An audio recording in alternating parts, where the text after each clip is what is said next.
अध्यक्ष महोदय, खरं तर महाराष्ट्र राज्यामध्ये कुठेही या ठिकाणी गुटख्याचं उत्पादन होत नाही, परंतु सर्व गुटखा हा परराज्यातून येतो आणि त्यामध्ये बऱ्याच वेळा एफडीएचे अधिकारी, त्याच पद्धतीनं पोलीसचे काही अधिकारी बऱ्याच वेळा ह्यांचे लागेबांधे या ठिकाणी यांनी संबंधित गुटखा माफियांच्या बरोबर हातमिळवणी केलेली आहे, परंतु त्या अधिकाऱ्यांच्यावर आजपर्यंत कसलीही कारवाई झालेली कधी ऐकवत नाही.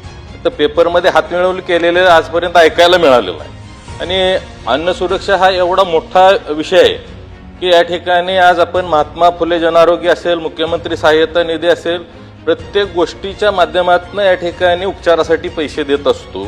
एवढा मोठा पैसा जी तिकडं आपण लावतो त्याच्याऐवजी अन्न भेसळीच्या विरोधात जर आपण या ठिकाणी चांगल्या पद्धतीनं जे आता सांगितलं 190 आता अधिकारी मी भरलेत, पण हेच उत्तर मागच्या 6 महिन्यापूर्वीच आहे.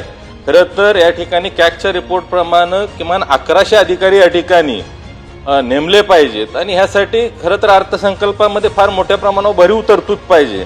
आरोग्याची तरतूद कमी करायची असेल तर आपल्याला या ठिकाणी या एफडीएची तरतूद वाढवणे हे फार गरजेचं आहे. हा अतिशय म्हणजे गांभीर्याने घेण्यासारखा हा विषय आहे. त्यामुळं आपण ह्या विषयाच्या संदर्भात आपल्याकडे प्रयोगशाळेची तेवढी तरतूद नाही, तर NABL अक्रेडिटेड ज्या काही खाजगी प्रयोगशाळा आहेत त्या ठिकाणी नमुना तपासण्यासाठी आपण आर्थिक तरतूद करणं सुद्धा त्या ठिकाणी गरजेचं आहे. आणि ते जर केलं तर ह्याला फार मोठ्या प्रमाणावर या ठिकाणी गती मिळेल आणि गुटखाची जी काही बंदी आहे त्याच्यावर चांगल्या पद्धतीने आपल्याला चाप लावता येईल.